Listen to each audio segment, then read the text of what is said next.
Seeing any, I have a couple. To Mr. Dow, how was this list of projects compiled? I see 2 pages of projects here. Through a lot of effort. Yeah. It really came from 3 different sources, well, 4 different sources. The traffic model itself generated the need for certain projects, most of which I think we already knew about. Then also the county Department of Transportation had input into projects they felt that they needed, that were substantiated, needed to be in the capital improvement program, as well as the city of Ukiah. The city engineer came forward with projects, and the last one of the 4 was myself on from MCOG. We kind of take the orphan projects, and that being the interchange projects on 101. I think I can speak for the county and the city. They consider those to be state highway projects. If Caltrans were here today, they'd tell you that they're not in the business of making improvements to interchanges when local government had through the years caused congestion on what used to be perfectly good interchange projects. And so it's up to you guys to figure it out how to do it. So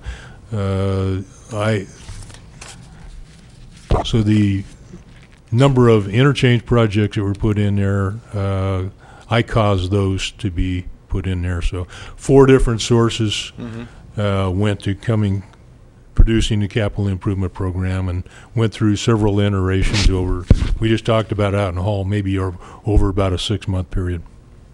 Okay, well, in particular, as I was reading through this document, I came to the page 12 and 13 that lists all the projects. And my style of reading a report is to scan through it first and then come back and read it word for word. In the scanning, 2 things leaped out at me at these projects. The very first project, Airport Park Boulevard, project ID 9, extend the boulevard to Plant Road and or southbound ramps. Now, when I was on the city council, now going into the 2nd decade ago, that business park at a tip-over point was to provide this exact project, a southerly access or exit or entrance. I guess I was not at the meeting where it went from the developer to now public agencies are to provide that. This is, the purpose of this plan is for developer fees to fund these projects.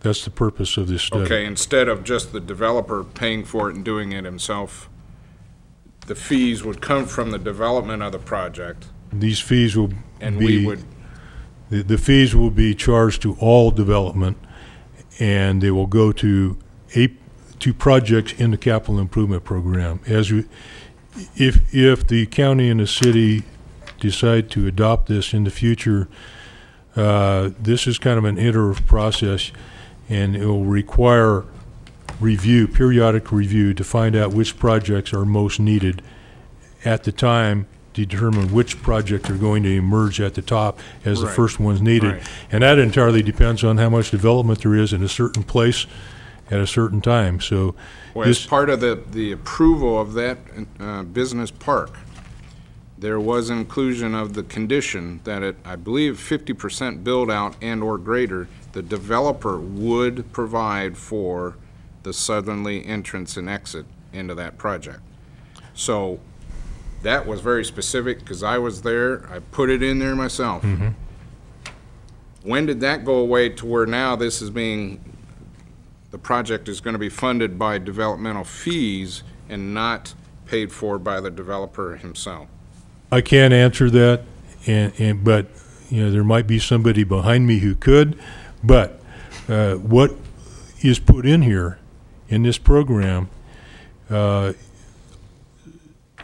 often is not the total cost of the project. Okay. It's the gap in the project, because we have to, in putting together this capital improvement program, you have to make a reasonable attempt at what the cost is, and then subtract what you already have the funding for. So in some of these, you'll see some of these interchange projects, that's just what we know is missing, because Sure. we know that there's going to be some money available. And that's a good explanation of why this is in this project Yes. listed that way. I So would hope I that, I hope totally that that's accurate. Totally understand that. And then the second one that leaped out at me was the Clay Street Hospital Drive extension from Perkins Street to Clay Street. Now, we just recently had a discussion item that covered that piece of property, and that's the location of the skate park. And we just took a favorable position on the movement of the skateboard park from this exact location to now a different location, and now all of a sudden I see a proposed project to punch a street right through where the skateboard park was being proposed, and I'm just scratching my bald head here, the chicken or the egg. It's